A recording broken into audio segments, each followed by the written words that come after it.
почему в России обсуждать исторические факты позволено только президенту? Зачем запрещать исследования и канонизировать Иосифа Сталина? И кто же на самом деле придумал Украину? Ой, Украину. Мы предлагаем разобраться, зачем нужно переписывать историю. Переписывание истории, искажение исторических фактов с целью представить Россию страной-победителем и страной, которая защищает мировой порядок, страной с особой миссией. Особое значение имеет весь период существования Советского Союза и Вторая мировая война.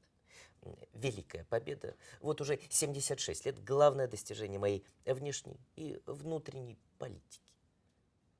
И, конечно, стабильность и предсказуемость власти. Вечный огонь – это святое. В Российской Федерации на эту тему существует официальная позиция. Моя позиция. Да, приходится все делать самому. Споры, тем более и критика меня, влечет административное, чаще уголовное наказание. Нельзя сомневаться ни в Красной армии, ни в Сталине. Нельзя ставить под сомнение военную стратегию Советского Союза. Почему? Сейчас я вам объясню. Для меня в мире есть один единственный народ-победитель – русский народ. Всегда считал, что именно он – ядро советского народа.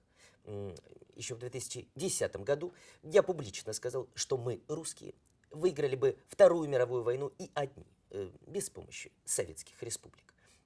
А их было 15, если помните. Беларусь потеряла четверть населения. Украина почти пятую часть. Россия одну шестую. Но мы никогда не упускаем случая напомнить, что именно для нас, россиян, эти потери самые большие. Для нас это истина, а считают пусть другие. Наше превосходство над другими народами стоит именно на этой истории. Наша готовность отдать жизнь, не мою, конечно, жизнь других, пушечного мяса. Тысяч, сотен тысяч безымянных солдат, которые уехали в отпуск на Донбасс или в Сирию. Известные туристические регионы. Для этого мне нужен миф о подвигах русского народа. Хочешь, чтобы деду было за тебя стыдно? Тряпка. Ну и для особенной уверенности, чтобы ни у кого не возникало желания ставить под сомнение эффективность российской армии, я засекретил потери России в мирное время. Обсуждение смерти военных, обсуждение их численности, обсуждение техники, подсчет стоимости любой моей военной операции – это государственная тайна.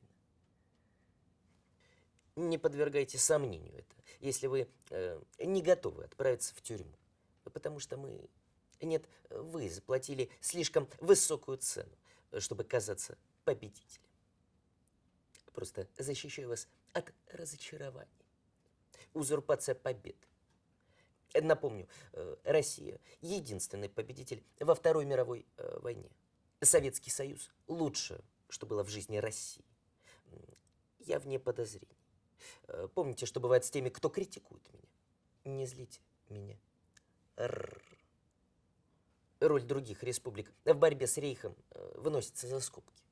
Роль западных союзников умалчивается. С моим приходом к власти роль Великой Отечественной войны в жизни простого россиянина укреплялась и укреплялась. И доходит до того, что советская военная форма 1942 года стала одеждой для утренника в детском садике. А лучший декор детской коляски – картонный каркас танка Т-34.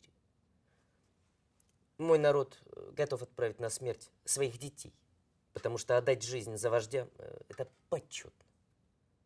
Глупые демократы, либералы и прочие слюнтяи. Человеческая жизнь ничего не значит. Помните, как она утонула? А дальше говори, что хочешь. Мертвые молчат. Дальше все очень просто.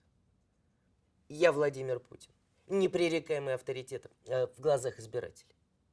Если я скажу, что надо кого-то ненавидеть, украинцев, американцев, мусульман или геев, и россияне будут ненавидеть.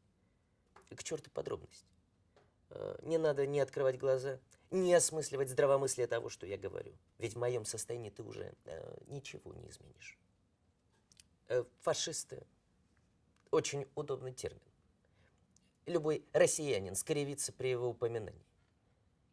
Некоторые, конечно, будут брезгливо ухмыляться, но теперь это иностранный агент. Фашисты въелись в мозги наших дедов за время Второй мировой войны как абсолютное зло. Традиционно для русских это те, кто нас не любит. Я лишь использовал это слово, лишь намекнул, что новые фашисты живут теперь в Украине, потому что они смотрят на Запад, они мне врут. А дальше все пошло само собой. Ненавидеть удобно. Особенно там, где с утра до вечера из всех телевизоров льется один и тот же поток. А теперь я вам кое-что напомню. Фашизм. Идеология авторитарного милитаристского национализма. Фашизм держит население в тонусе. Это мобилизация в тоталитарном государстве ради немедленной военной реакции на любую красную тряпку. Тысячи русских, как по команде, готовы сожрать соседей. Это, конечно, не фашизм. Нет, нет, нет. Даже не думайте вникать в это понятие.